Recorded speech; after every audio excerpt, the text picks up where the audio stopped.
Dear students, good morning. Today we are going to study a new topic, electrical capacitance. What is electrical capacitance? It is the ability of the conductor to store electric charge. मतलब ये किसी conductor की ability है कि वो कितना charge store कर सकता है. हर एक कंडक्टर को हम जब चार्ज देने की कोशिश करते हैं तो उसको इनफाइनाइट अमाउंट ऑफ चार्ज नहीं दिया जा सकता. उसकी अपनी एक कैपेसिटी होती है. जैसे मेरी खाने की कैपेसिटी है कि मैं 3 चपाती खा सकता हूँ. इसी तरह अलग अलग इंसान की अलग अलग कैपेसिटी होगी खाना खाने की. इसी तरह कोई भी कंडक्टर है, उसने कितना चार्ज स्टोर करना है उसकी अपनी एक एबिलिटी होती है. हम उसको उसकी इलेक्ट्रिकल कैपेसिटेंस बोलते हैं. एक चीज को हम समझते हैं. सपोज मेरे पास एक कंडक्टर है, उसको मैं चार्ज देता जाऊं, तो जब उसको चार्ज देता जाऊंगा तो उसका पोटेंशियल भी इंक्रीज होता जाएगा. वो किस फॉर्मूले के अकॉर्डिंग? जैसे हमने पहले फॉर्मूला पढ़ा है, V = 1/4πε0 Q/R. Suppose the radius of the conductor is R. तो इसके सरफेस के ऊपर कितना पोटेंशियल आया? V = 1/4πε0 Q/R. अब यहां से अगर आप देखें तो जैसे जैसे ये चार्ज देता जाऊंगा मैं किसी कंडक्टर को, तो उसका पोटेंशियल ऑटोमेटिकली इंक्रीज करता जाएगा. क्या मैं ऐसा लिख सकता हूं? The charge given to the conductor is directly proportional to the potential of the conductor. Clear? अब अगर ये मैं प्रोपोर्शनैलिटी साइन को हटाता हूं तो इसकी जगह मुझे एक कांस्टेंट ऑफ प्रोपोर्शनैलिटी लगाना पड़ेगा.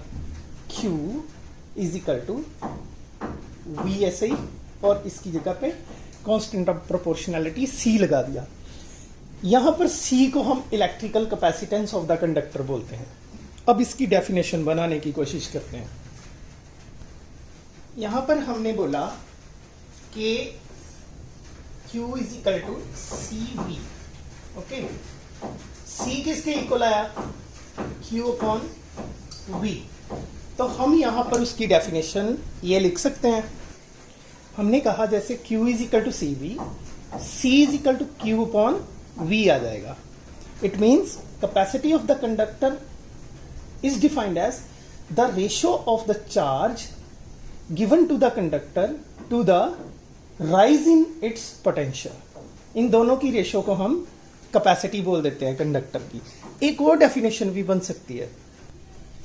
अगर हम यहां पर पोटेंशियल को 1 यूनिट रख दें, यहां पर V1 हो जाए, तो C = Q हो जाएगा. इसका मतलब हम कैपेसिटी को ऐसे भी डिफाइन कर सकते हैं.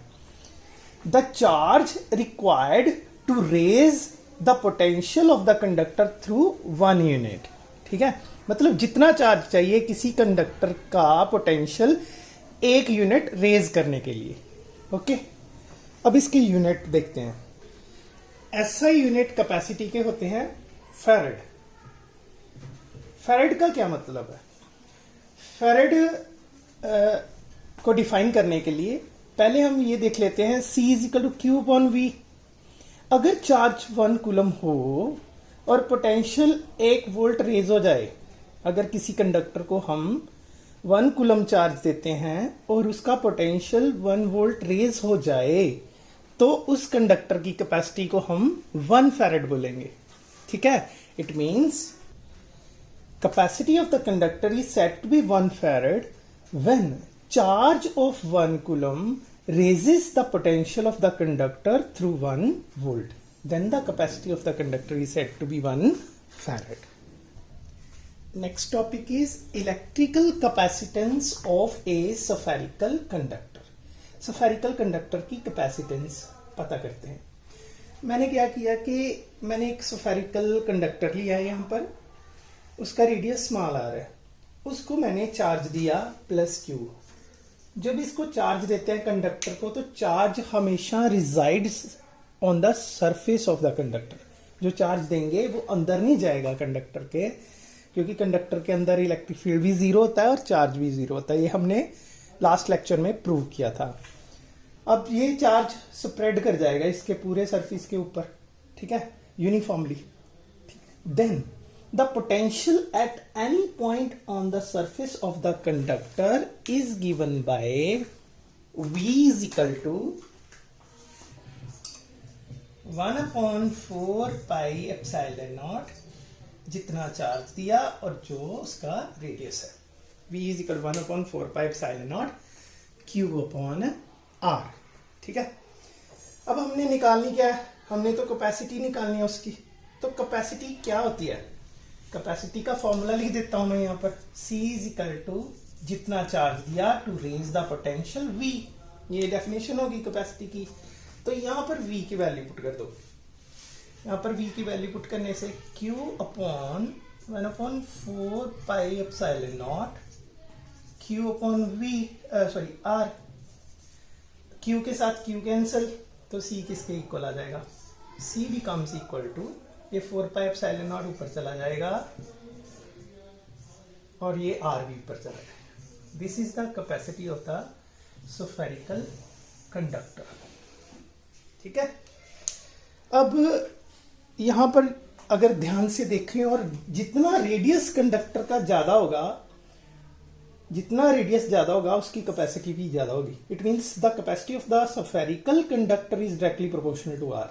ठीक है, इससे हम, इस फॉर्मूले से हम अपनी जो अर्थ है इसकी कैपेसिटी निकाल के देखते हैं कि कितनी बनती है। ठीक है, we all know that earth is a good conductor and ये स्फेरिकल है, और अगर ये स्फेरिकल है तो इसकी कैपेसिटी निकाल लेते हैं। अर्थ का रेडियस होता है 6.4 इंटू 10⁶ मीटर। ठीक है, ये अर्थ का हो गया रेडियस। अब कैपेसिटी का फॉर्मूला हमने डिराइव किया स्फेरिकल कंडक्टर का 4 pi epsilon not into R. ठीक, वैल्यू पुट करते हैं। हम सभी जानते हैं 1/4 पाई एप्सिलॉन नॉट की वैल्यू होती है 9 इंटू 10⁹। ठीक है, ये इसकी वैल्यू है, newton metre square coulomb inverse square, ये इसके यूनिट होते हैं। तो यहाँ पर अगर ये वैल्यू लिखनी है तो यहाँ पर फिर रेसिप्रोकल लिखना पड़ेगा ना, 9 इंटू 10⁹, और रेडियस अर्थ 6.4 10⁶। इसको सॉल्व करने से हमारे पास आता है 0.711 इंटू 10⁻³ फैरेड, इसके यूनिट हो गए। ये अर्थ की कैपेसिटी है, इसको माइक्रो में लिख लेते हैं। यहाँ मैं इसको ऐसे लिख सकता हूँ इंटू 10⁻³ इसको, और ये 10⁻³ यहाँ अर्थ की कैपेसिटी कितनी आई हमारे पास, C is equal to 711 micro farad. ठीक है, ये अर्थ की कैपेसिटी होती है। क्लियर? अब हम लोग कैपेसिटर जो डिवाइस है, इलेक्ट्रिकल डिवाइस, उसकी स्टडी करते हैं और उसका प्रिंसिपल समझने की कोशिश करते हैं। कैपेसिटर क्या होता है? देखो, जैसे हमने लास्ट टॉपिक में पढ़ा है कि स्फेरिकल कंडक्टर का रेडियस जितना ज्यादा होगा उसको उतना ही चार्ज दिया जा सकता है। लेकिन जो साइंटिस्ट होते हैं ये कुछ अलग सा काम करते हैं। इन्होंने एक डिवाइस डिजाइन किया जिसका साइज बहुत कम होता है और वो बहुत ज्यादा चार्ज को स्टोर कर सकता है। उसको उन्होंने नाम दिया capacitor. It is an arrangement for storing large amounts of electric charge and electric energy in a very small space. आपने ये कैपेसिटर देखा भी होगा, जो फैन होते हैं, फैन के ऊपर एक सेल शेप का डिवाइस लगा होता है जिसको सेल ही बोलते हैं ज्यादातर लोग, वो एक्चुअली कैपेसिटर है। ठीक है, अब उसका प्रिंसिपल क्या होता है उसको समझते हैं। इसको समझने के लिए मैंने क्या किया कि मैंने एक कंडक्टर लिया। ये एक्चुअली कंडक्टिंग शीट है जिसको मैंने ऐसे प्लेस किया। ओके, ये कंडक्टिंग शीट है, इसको मैंने इंसुलेट कर दिया, मतलब अर्थ से डिस्कनेक्ट कर दिया। यहाँ पर लकड़ी का वो लगा दिया स्टैंड इसका। क्लियर? अब मैं इसको चार्ज देने वाला हूँ। मैंने इसको चार्ज देने की कोशिश करनी शुरू कर दी। ठीक है, मैं चार्ज देता जा रहा था, इसका पोटेंशियल इंक्रीज होता जा रहा था। एक टाइम ऐसा आया कि इसका पोटेंशियल मैक्सिमम हो गया। वैसे ही जैसे आपके पास एक गिलास है, उसमें वाटर डालना शुरू कर देते हो, उसमें उतना ही वाटर डाल सकते हो जितनी उसकी कैपेसिटी होती है, ठीक है। कैपेसिटी से ज़्यादा तो वाटर उसमें डाला ही नहीं जा सकता। अगर डालने की कोशिश करोगे तो क्या होगा, ओवरफ्लो हो जाएगा। इसी तरह हर एक कंडक्टर की एक कैपेसिटी होती है, ये हमने पहले लास्ट टॉपिक में पढ़ा है। इसी तरह इस कंडक्टर ए की भी अपनी एक कैपेसिटी है, और चार्ज मैं देता जा रहा था, इसका पोटेंशियल इंक्रीज होता जा रहा था, जिससे वाटर का लेवल इंक्रीज होता जाता है गिलास में। उसी तरह यहाँ पर ऐसा हो रहा था, और एक स्टेज ऐसी आई कि इसका पोटेंशियल मैक्सिमम में पहुंच गया। जब इसका पोटेंशियल मैक्सिमम पहुंच गया तो मैं इसको और चार्ज देने की कोशिश अगर करूं तो वो चार्ज भी ओवरफ्लो हो जाएगा, ठीक है। इसीलिए इसको इससे ज्यादा चार्ज नहीं दिया जा सकता। लेकिन साइंटिस्टों का दिमाग उल्टा होता है, वो कहते हैं कि नहीं, इसको मैंने और चार्ज देना है। और इसको और चार्ज देने के लिए उन्होंने एक कॉन्सेप्ट लगाया। उन्होंने क्या किया कि इंसुलेटेड कंडक्टर की कैपेसिटी इंक्रीज करने के लिए उसके नजदीक एक और अनचार्ज कंडक्टर रख दिया। ये मैंने रख दिया कंडक्टर, कंडक्टिंग शीट बी, ठीक है, इसका नाम बी रख देते हैं। ये भी इंसुलेट कर देते हैं, ठीक है। लकड़ी का स्टैंड लगा दिया इसके नीचे भी, क्लियर। अब ये रखने का क्या फायदा होगा, ये देखना आप, ये बहुत इंटरेस्टिंग बात है। जब मैंने यहां पर बी शीट रखी तो जो बी का नियरर फेस था उसके ऊपर नेगेटिव चार्ज इंड्यूस कर दिया इसने, और जो फार्दर फेस था उसके ऊपर कौन सा चार्ज आ गया, पॉजिटिव। ओके, ये चीज आपको क्लियर होगी, है ना। ये तो आपने लास्ट लेक्चर्स में सुना ही है, चार्जिंग बाय इंडक्शन। ये इसने चार्ज इंड्यूस कर दिया। अब ये नेगेटिव क्या करेगा, ये नेगेटिव इसका पोटेंशियल रिड्यूस करने की कोशिश करेगा, ठीक है, क्योंकि negative charge is additive in nature actually. जब इसका चार्ज मान लो 10 कूलम है, ठीक है, सपोज ऐसा इतना होता तो नहीं है, लेकिन फिर भी मान लेते हैं फॉर एग्जाम्पल, इसने यहां पर -10 कूलम क्रिएट कर दिया, ठीक है, और पीछे +10 कूलम क्रिएट कर दिया। लेकिन ये जो पॉजिटिव चार्ज का इफेक्ट इस पे आएगा, ये 20 कूलम कर देगा इसको, ठीक है, लेकिन इसका इफेक्ट इसके ऊपर कम आएगा क्योंकि ये उससे थोड़ा दूर है। लेकिन ये नेगेटिव का इफेक्ट इसके ऊपर ज्यादा आएगा। नेगेटिव पोटेंशियल पॉजिटिव पोटेंशियल को रिड्यूस करने की कोशिश करता है, पॉजिटिव पोटेंशियल पॉजिटिव को बढ़ाने की कोशिश करता है, लेकिन इसका इफेक्ट ज्यादा होने के कारण इसका जो पोटेंशियल है वो अल्टीमेटली रिड्यूस ही होगा, ठीक है। इसका पोटेंशियल रिड्यूस हो गया। अगर इसका पोटेंशियल कम हुआ तो इसको और चार्ज दिया जा सकता है तब तक जब तक इसका पोटेंशियल फिर से मैक्सिमम तक ना पहुंच जाए। अब हमने क्या किया, और चार्ज दे दिया उसको, लेकिन साइंटिस्ट अभी भी नहीं मान रहे। वो बोलते हैं कि नहीं, हमने स्मॉल स्पेस पे बहुत सारा चार्ज देना है। तो ये जो पॉजिटिव आ रहा है, ये पॉजिटिव उसके पोटेंशियल को इंक्रीज कर रहा है। बेशक ये नेगेटिव ज्यादा डिक्रीज करता है as compare to increase of this potential, but फिर भी इतनी बात नहीं बन रही। तो क्या किया जाए, तो हम लोग क्या करते हैं, इसको जो ये पॉजिटिव है इसको अर्थ कर देते हैं, ठीक है। अगर मैंने ये पॉजिटिव को अर्थ कर दिया लेकिन इसको हटाना नहीं है, पॉजिटिव ने डेफिशिएंसी ऑफ इलेक्ट्रॉन होने की वजह से यहां से इलेक्ट्रॉन्स ले लिए अर्थ से, और ये हो गया न्यूट्रलाइज्ड, ठीक है। लेकिन ये नेगेटिव क्यों नहीं अर्थ की तरफ गया, ये मैंने आपको समझाया होगा बहुत पहले, क्योंकि this negative charge is bounded to positive charge, ठीक है। ये पॉजिटिव की अट्रैक्शन इसको जाने नहीं देगी, क्लियर।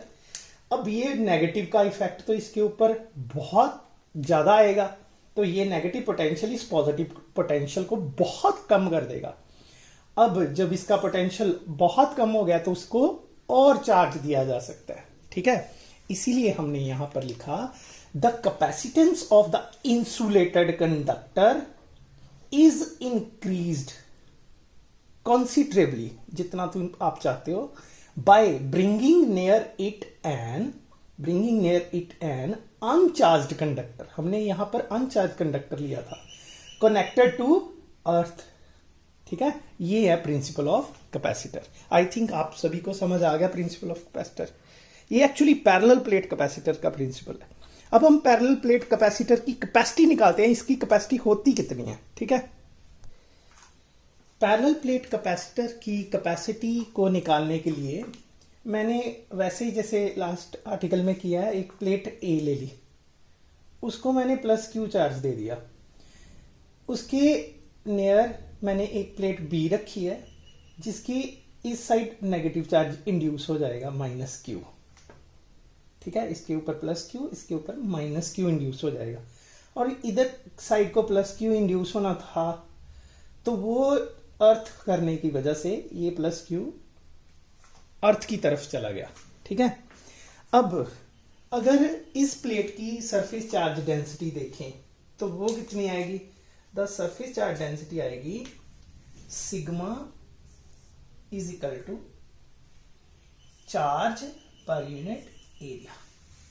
ठीक है, ये इसकी आ गई ए प्लेट की।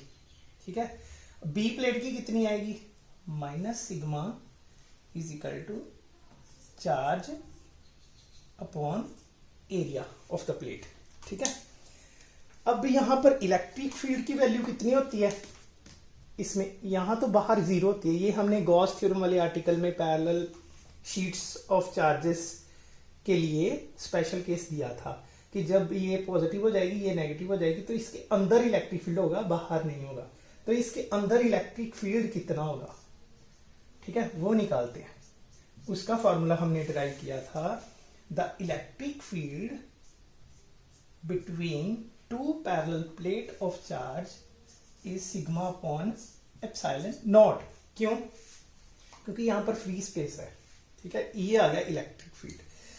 अब यो सिग्मा है वो कितना, चार्ज अपॉन एरिया, तो ये हमारा निकला इलेक्ट्रिक फील्ड की वैल्यू।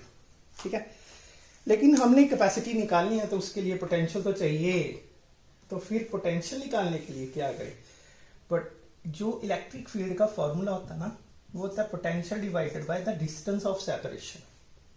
ठीक है, v किसके इक्वल आ गया, E मल्टीप्लाई d के इक्वल आ गया।